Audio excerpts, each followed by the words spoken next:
Buongiorno e benvenuti a questa edizione del nostro telegiornale. Vediamo subito i titoli. A Palermo ancora in azione i Kalashnikov, mitragliati altri 2 locali al quartiere Zen, una macelleria e una pizzeria. Ucciso a colpi di pistola in faccia un pregiudicato al CEP di Palermo, prima notte in carcere per il 16enne che ha confessato di aver ucciso il vicino di casa. Si è spento il sindaco, ma è una minaccia. Ha trovato al cimitero di Cala Monaci un manifesto funerario contro il primo cittadino nel mirino da anni. Telefonate insistenti e pratiche scorrette. Come difendersi dal telemarketing selvaggio? Nostra inchiesta dalla parte dei cittadini contro le trappole di truffe e bollette stratosferiche. Oggi la festa della mamma, non c'è occasione migliore per dimostrarle l'amore anche con un piccolo dono. Nella spiaggia di San Lorenzo a Noto la sabbia diventa arte effimera con le sculture del Festival internazionale Incanti di Sabbia. Calcio, dopo la sconfitta di Venezia, il Palermo domani tornerà ad allenarsi in vista dei playoff. E sempre per il calcio si chiude per il Catania il ritiro di Veronello, oggi partitelle in famiglia.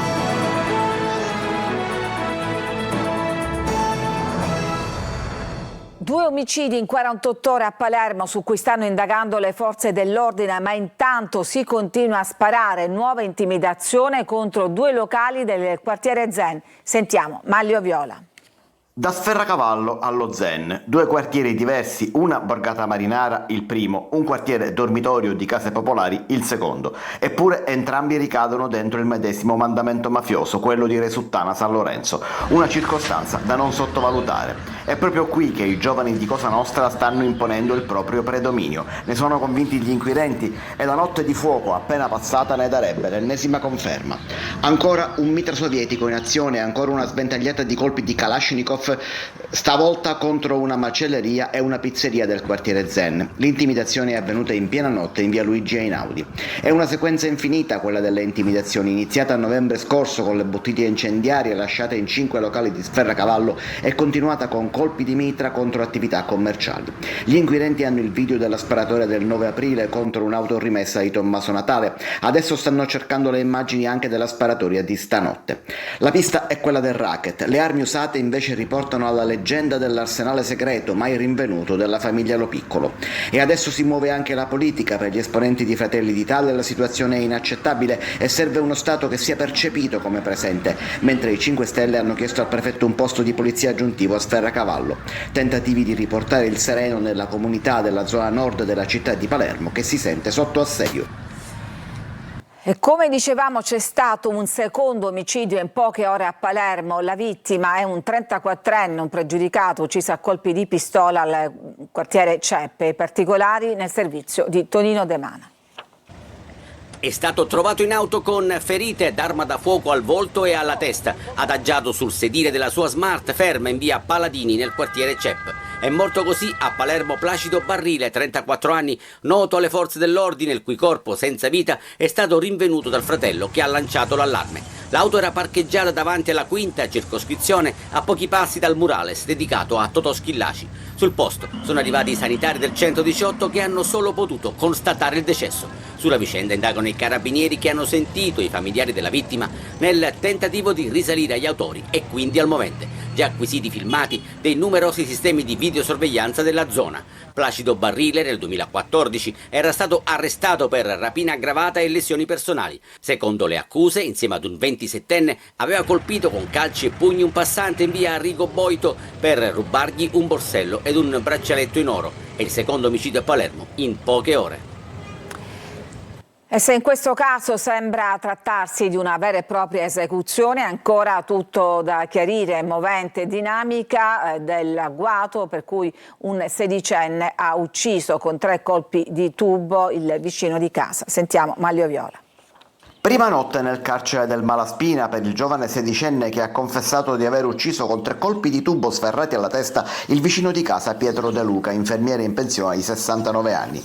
Il ragazzo domani comparirà davanti al magistrato del Tribunale dei Minori e dovrà chiarire meglio la sua versione dei fatti raccontata agli inquirenti che non si sono fatti però convincere. Teatro della vicenda, un'area semirurale sulle sponde del fiume Oreto. Sia la vittima che la famiglia del giovane reo confesso hanno terreni in quella via Buon Pensiero, un'area abbastanza isolata. Il ragazzo ha raccontato di essere andato ad accudire gli animali e di essere stato invitato dal vicino a bere qualcosa nel capanno degli attrezzi, ma che quell'invito si sarebbe trasformato in avance sessuali, a fronte delle quali avrebbe reagito colpendolo con il tubo di metallo trovato sul posto. Ma nella storia del ragazzo c'è un buco di 12 ore o forse anche più. De Luca sarebbe morto venerdì mattina e il ragazzino si è consegnato solo a mezzanotte raccontando la sua storia. Inoltre dal telefono della vittima sono partiti alcuni messaggi alla moglie dopo che l'uomo era morto. Gli inquirenti hanno sequestrato i telefoni di vittima e omicida per verificare se fra i due ci fossero rapporti pregressi di qualsiasi natura. Inoltre si lavora alla geolocalizzazione, visto che il ragazzo racconta di essere rimasto tutto il giorno accanto al cadavere dopo averlo coperto con alcuni sacchetti di plastica. Nelle prossime ore saranno ascoltati anche la moglie e il figlio della vittima e il padre e i 7 fratelli dell'assassino per chiarire i contesti familiari e i rapporti fra le famiglie di vicini di casa. E si torna a sparare anche a Catania. Un uomo di origine tunisina è rimasto ferito alla gamba in via Zolfatai, la zona della Movida vicino alla stazione. La lite è scoppiata all'interno di un locale fra un gruppo di ragazzi italiani ed uno di stranieri. La discussione è poi continuata in strada, dove qualcuno ha tirato fuori una pistola e ha sparato un colpo. Il proiettile ha raggiunto alla coscia l'extracomunitario, per fortuna in maniera lieve. Un bambino di 10 anni è caduto dal primo piano di una palazzina nel quartiere Villa Seta ad Agrigento. È stato soccorso e con l'elicottero del 118 trasferito in codice rosso all'ospedale Sant'Elia di Caltanissetta ha riportato un trauma cranico. I carabinieri stanno cercando di ricostruire l'accaduto. Il bambino, assieme ai suoi familiari, tutti residenti a Porto Empedocle, erano andati in visita a casa di parenti. Ancora minacce contro il sindaco di Cala Monaci, Pino Spinelli. L'ultimo episodio è inquietante. Davanti al cimitero comunale è comparso un manifesto funerario con la foto appunto del primo cittadino e l'annuncio della sua morte. Davide Sardo. Nuova intimidazione contro il sindaco di Cala Monaci, Pino Spinelli. Questa volta la minaccia è ancora più pesante. Stamattina un operatore ecologico ha rinvenuto, davanti all'area cimiteriale del paese, un necrologio con il nome del primo cittadino e la falsa notizia della sua morte. Sul manifesto comparivano la foto del sindaco e la scritta «Si è spento a 58 anni il signor Pino Spinelli», seguita dalla formula tipica degli annunci funebri, con il riferimento alla giunta comunale e ai familiari che ne fanno il triste annuncio. Spinelli ha denunciato tutto ai carabinieri. I militari hanno sequestrato il manifesto e proseguono le indagini sulla lunga serie di episodi intimidatori che, ormai da anni, prendono di mira il sindaco del piccolo centro agrigentino. Negli ultimi 4 anni il primo cittadino ha già ricevuto 5 lettere contenenti minacce di morte e diversi messaggi intimidatori. Solo negli ultimi giorni si sono registrati nuovi atti minacciosi che hanno riacceso tensione e preoccupazione in paese. Eletto nel 2018 e riconfermato nel 2023, Spinelli ha più volte ribadito di non voler arretrare di fronte alle intimidazioni e di sentire vicina la presenza dello Stato. Ma chi agisce nell'ombra sembra voler alzare ancora il livello dello scontro con messaggi sempre più espliciti e inquietanti. Da Cala Monaci intanto arriva una forte presa di posizione da parte dei cittadini. Minacciare un sindaco, dicono, significa colpire tutta la comunità onesta. Solidarietà anche da amministratori e istituzioni del territorio, mentre resta massima la fiducia nel lavoro dei carabinieri impegnati a risalire agli autori delle intimidazioni. Da Terrasini a Cinisi migliaia di persone hanno attraversato ieri le strade che conducono a Casa Memoria Felice Peppino Impastato per ricordare il 48esimo anniversario dell'uccisione appunto di Peppino, il militante e giornalista siciliano assassinato dalla mafia il 9 maggio del 78. Un lungo corteo composto da studenti, associazioni, sindacati e cittadini arrivati da diverse parti d'Italia ha trasformato la commemorazione in una giornata di partecipazione collettiva con l'obiettivo di riaffermare il valore dell'impegno civile contro ogni forma di criminalità organizzata. Telefonate sempre più insistenti e pratiche scorrette. Nostra inchiesta su come difendersi dal telemarketing selvaggio e dalle insidie che si nascondono dietro le proposte commerciali per le utenze del mercato libero. Sentiamo Emanuela Corsi. Il mondo del telemarketing non conosce più limiti e regole. Le telefonate insistenti che riceviamo ogni giorno non solo sono moleste, ma sempre più spesso nascondono delle insidie. La prassi è questa: un operatore, in possesso di tutti i dati del cliente, si spaccia per il suo gestore ed invece propone un cambio con un altro. Da un lato l'aggressività delle modalità, dall'altro l'ingannevolezza. E sono entrambe delle pratiche in base alle quali il consumatore viene indotto a effettuare una scelta di natura commerciale che altrimenti non avrebbe mai compiuto. Sono sempre più frequenti i casi di operatori scorretti che mettono in piedi dei veri e propri raggiri. Nella telefonata informano il cliente che ci sarà un disservizio nella fornitura di energia elettrica, gas o internet, ma che loro stessi provvederanno a risolvere il problema appoggiandosi solo per pochi giorni ad un altro gestore. E propongono anche un risarcimento di 70 euro. In realtà, una volta estorto il consenso, l'utente ha firmato un contratto con un altro gestore. Attenzione, il cittadino può contestare sia le modalità del tutto illegittime di stipulazione del contratto, sia il merito delle pretese economiche dei costi che sono contenuti nella fattura. Quello che vi mostriamo è soltanto un esempio di una bolletta emessa da un gestore del mercato libero per la fornitura di energia elettrica che attraverso una pratica scorretta ha stipulato un contratto con un ignaro utente che si è ritrovato poi a pagare una cifra esorbitante. Questo è l'importo, 178,82 euro per il mese di febbraio 2026. Andiamo a vedere la bolletta. Il consumo è di 64,49 euro, la quota fissa 81,73 euro, alla quale si aggiunge pure l'IVA. Il cittadino potrebbe anche da solo fare una segnalazione all'antitrust dicendo: mi è successo questo, ti chiedo di sanzionare questa società che mi ha messo in atto questo tipo di comportamenti. Un'altra stangata in arrivo per i residenti, turisti e autotrasportatori delle isole minori siciliane, ad eccezione delle Pelagie. A partire dal 15 maggio le tariffe nel trasporto sulle navi di linea subiranno un incremento generalizzato e che oscillerà tra un minimo del 30 ad un massimo del 50% rispetto ai prezzi attuali. Lo ha preannunciato la Caronte Tourist Isole Minori SPA. Due pony costretti a trainare i calessi per una corsa clandestina. La segnalazione alla polizia è arrivata da una donna che li ha visti passare nella zona del cimitero di Catania. L'equipaggio della polizia ha prontamente intervenuto, ha bloccato i calessi e anche alcuni degli scooter che facevano da seguito, uno dei quali era senza assicurazione e stato di fermo amministrativo. Scoperte anche 2 stalle abusive nel quartiere San Cristoforo. I 2 pony, li vediamo in queste immagini, erano privi di microchip e sono stati trasferiti in un'azienda autorizzata. Elevate sanzioni per 11.000 euro. E veniamo oggi alla festa della mamma, un legame di amore che dura una vita. Sentiamo Francesco Aloi. Figlia, come sei buono oggi! Tutto ti lasci fare, tutto mangiasti! Il pranzo dalla mamma va sempre così. Le tavolate a cui non si può mai rinunciare, nemmeno quando si è sazi, soprattutto nel giorno della sua festa. Vorrei mangiare per tutta la vita il cibo cucinato da mia mamma. Mia mamma è una cuoca fantastica e spero di averla accanto per tutta la vita. Un legame, quello mamma-figlio, che dura una vita, già da quando si è in pancia.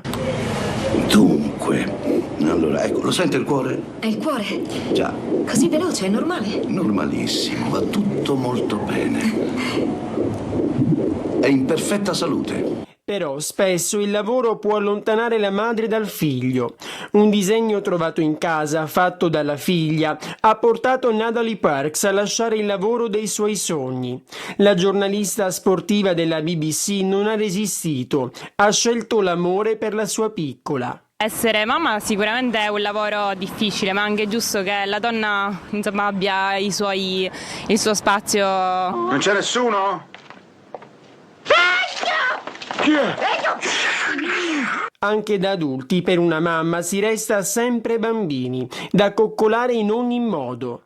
E quindi non c'è occasione migliore per dimostrarle l'amore, anche con un piccolo dono. Tipo le rose.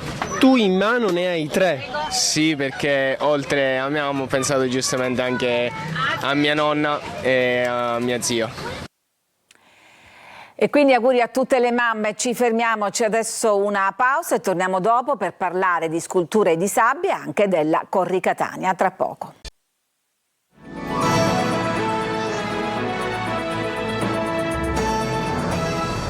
Andiamo nella spiaggia di San Lorenzo a Noto, dove la sabbia diventa arte effimera con le sculture del Festival Internazionale Incanti di Sabbia. Francesco Aloi.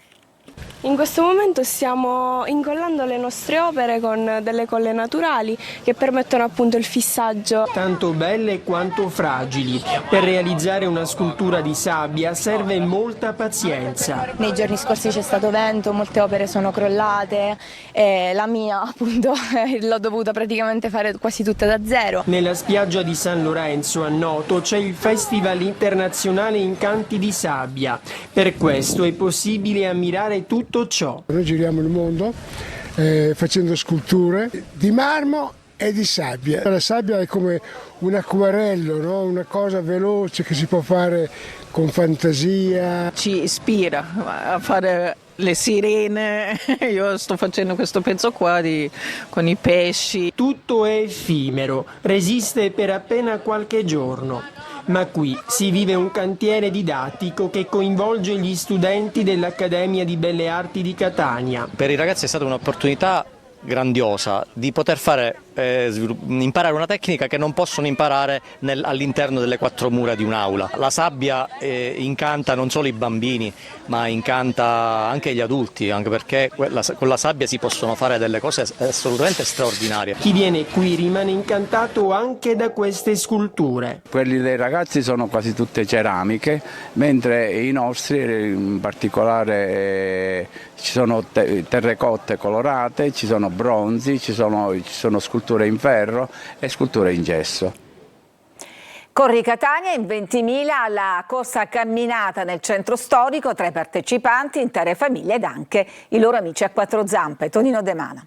Bambini, anziani, intere famiglie, sportivi con cani al seguito. Qui l'importante non è vincere ma è partecipare. Oltre 20.000 persone hanno preso parte alla 18ª edizione della Corri Catania, la tradizionale corsa camminata trasformata in una festa collettiva nel nome dello sport, del divertimento e dell'impegno sociale. L'inno di Mameli prima dello start, ai nastri di partenza in via Etnea, il sindaco Trantino, il suo vice Pesce, la Marina Militare e l'esercito dei partecipanti. 5 chilometri di circuito cittadino ed arrivo in Piazza Duomo. Sì, ce l'abbiamo fatta, è stata dura quest'anno. La bombola d'ossigeno dove l'ha lasciata? A casa. Credo di essere stato il primo dell'Arnas Garibaldi ad essere arrivato, non vedo nessun altro. Quest'anno è inferiore il percorso come chilometraggio. Meglio? No. Ne vuole fare di più? Sì. E poi faccio un altro giro. Ora la faccio. Dall'Argentina al Perù è un evento che non conosce confini. Sono argentino ma abito a Messina. Ma fai la Corri Catania o la Corri Buenos Aires? Ho fatto la Corri Buenos Aires e anche qua la Corri Catania. Da dove vieni? De Perù. È benissima la sensazione, questo appuntamento che abbiamo fatto, è tutto a posto. È stata una bella esperienza e anche una bella soddisfazione. In generale è stata una bella esperienza. L'entusiasmo dei giovani e la pazienza dei papà. Oggi è la festa della mamma, quindi io mi riposo e le fatiche sono del papà. Ho corso così, ma soprattutto lui mi superava, non riuscivo a starci dietro. Il papà con la sorellina addosso, ma così ti piace vincere facile a te? Troppo facile vincere per me. Ma chi è più stanco, tu o il papà? Papà. Devo dire che i giovani hanno vinto. In gara anche i quattro zampe. E ha la lingua di fuori come il cane? Peggio. Vediamo la lingua di fuori. Per riprendersi dalle fatiche è d'obbligo un arancino. E quindi adesso ci ricarichiamo. Ci fermiamo, c'è una pausa e tra poco torniamo a parlare dello sport, quello giocato con il calcio.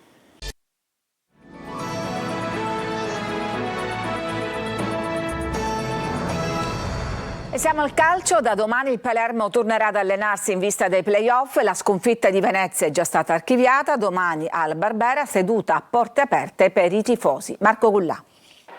Martedì sera il Palermo conoscerà il suo avversario per la doppia semifinale play-off. Catanzaro e Avellino si sfideranno in gara secca. La formazione irpina, se vorrà passare il turno, dovrà necessariamente vincere. Il Palermo attende e da domani riaccenderà i motori dopo la sconfitta di Venezia. La gara d'andata dei play-off è in programma domenica sera alle 20, fuori casa. Da domenica si parte un mini campionato e noi sappiamo dove vogliamo arrivare. A Venezia il Palermo ha perso, ma non ha comunque giocato male. Nel primo tempo ben 2 pali colpiti e altrettante occasioni mancate sotto porta. Ai playoff Inzaghi potrà contare anche su Vasic, trequartista che ha giocato poco ma che è pronto a dare il suo contributo anche a gare in corso. Noi siamo consapevoli di quello che ci aspetta, una partita alla volta e ce la metteremo tutta per vincere. Domani al Barbera allenamento a porte aperte. I cancelli dello stadio apriranno alle ore 17, mentre la seduta di allenamento prenderà il via alle 18. I tifosi potranno seguire la sessione dalla curva nord, unico settore aperto per l'occasione. Il Catania è impegnato stamattina in un test in famiglia, obiettivo migliorare la condizione dei giocatori reduci da acciacchi e infortuni. In gol Caturano, da registrare l'utilizzo di Donnarumma, Casasola, Miceli, Allegretto. Il servizio è di Marco Carli. Dare minuti a chi aveva bisogno di accumularne e a buona parte dei giocatori che avevano saltato l'amichevole con l'Inter Under 23 è stato l'obiettivo per il Catania del test in famiglia di oggi a Veronello. 1-0 il punteggio finale con gol di Caturano. Hanno disputato parte del test Donnarumma, Casasola, Miceli e Allegretto. Giovedì possibile amichevole al Massimino. Il ritiro si esaurirà nella giornata di lunedì, poi il rientro in sede e la ripresa degli allenamenti in vista del secondo turno della fase nazionale dei playoff, andata il 17 maggio, ritorno il 20. Il sorteggio del 14 definirà l'avversaria del Catania che, essendo testa di serie, giocherà in casa la sfida di ritorno e passerà il turno nel caso di complessivo risultato di parità. Niente supplementari e rigori.